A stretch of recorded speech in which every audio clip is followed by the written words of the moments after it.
प्रथम प्रश्न रथयात्रा क्यों देवता सहित संबंधित उत्तर होची श्री जगन्नाथ बलभद्र और सुभद्रा। क्यों सहर को रथयात्रा नगरी कह जाए उत्तर होची पुरी। रथयात्रा केते दिन धरी पालित हुए उत्तर होची 9 दिन। धर्मपद क्यों मंदिर सहित संबंधित उत्तर होची कोणार्क सूर्य मंदिर। परवर्ती प्रश्न बोईत बंदाण केबे पालित हुए कार्तिक पूर्णिमा सकाल। रज पर्व केते दिन धरी हुए उत्तर 3 दिन। झुलन यात्रा कहापाई पालित उत्तर राधाकृष्ण। दुर्गा पूजा सबुठु अधिक प्रसिद्ध सहर केउटा उत्तर होची कटक। बलभद्र यात्रा केउठी प्रसिद्ध उत्तर होची बरगढ़। परवर्ती प्रश्न धनुयात्रा केउठी पालित हुए बरगढ़। माघ सप्तमी केउ मंदिर सहित संबंधित उत्तर कोणार्क सूर्य मंदिर। चैती पर्व केउ जाति प्रसिद्ध उत्तर आदिवासी। छत्र पूजा ओडिशार केउ अंचल पालित हुए उत्तर पश्चिम ओडिशा।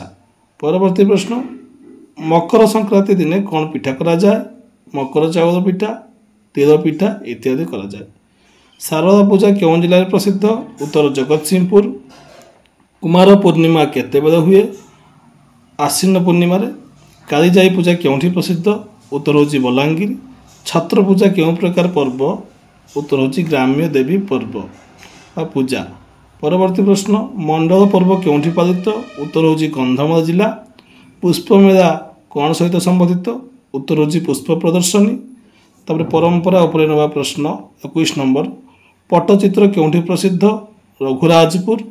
संबलपुर साड़ी केउ जिलार संबलपुर और बरगढ़ बलांगीर जिले में व्यवहार हुए पिंधा जाए। धोकरा कला केउठी केन्दुझर और देवगढ़ में प्रसिद्ध। गोटीपुओ कौन ओडिशीर पूर्व रूप है गोटीपुओ। पाला कौन कथा गीतर प्रचलित रूप होची पाला। तापर अच्छे दासकाठिया कौन 10 जन गायकों कथा गीत होची दासकाठिया। तापर रासलीला केउ देवता सहित संपर्क तो होची कृष्ण एवं राधा ये 2 जन देवादेवी। 28 नंबर नुआखाई परंपरा केउठी उत्तर होची पश्चिम ओडिशा। खंडा नाच केउठी प्रसिद्ध उत्तर गंजाम। पुंडली कौन एटा गोटे ग्राम्य पूजा प्रथा। 31 नंबर डालखाई केउ जिले में प्रसिद्ध नृत्य उत्तर होची संबलपुर। 32 नंबर पूर्वे साधव पुओ मैंने केउ मासरे फरुथिले आषाढ़ मासरे। तारातारिणी मंदिर केउठी अछि गंजाम जिला। दीपावली केउ देवी को पूजा करा जाए उत्तर लक्ष्मी। गजलक्ष्मी पूजा केउठी विशेष प्रसिद्ध उत्तर होची ढेंकानाल। तापर देखंतु बासंती रास कौन से राधाकृष्ण लीला। बालीयात्रा केउठी हुए उत्तर होची कटक। बर्तमान ऐतिह्यर केतक प्रश्न जानिबा। लिंगराज मंदिर केउ सहर में उत्तर होची भुवनेश्वर। धौली कौन पाई प्रसिद्ध कलिंग युद्ध शांति स्तूप।